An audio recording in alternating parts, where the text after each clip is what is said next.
Hey bro, can you make us a drink? Oh, okay, yeah.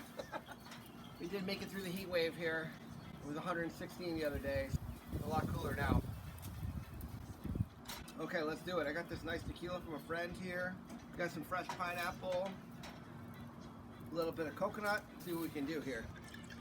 Got some fresh pineapple and Campari, kind of like a jungle bird. Use some tequila though. And let's do a little fresh lime. I had this ready, but I kind of fell asleep sitting in the sun there. The fresh ginger syrup that I am known for. And we got a little bit of coconut puree. I thought it would be fun to mix up a drink out by the pool. So when I drink by the pool without having a glass, I thought it would be fun to have a cool vessel to drink out of, and my wife was nice enough to make this.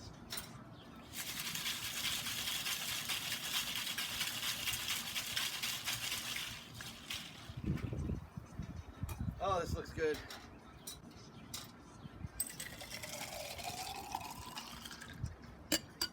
Do a couple of pineapple leaves, dried orange. Let's see what we got here. All right. So this is called Sun Devil. Since we made it through that heat wave, got coconut, tequila, and Campari by the pool. Please like and subscribe. Send your Silverman. Enjoy.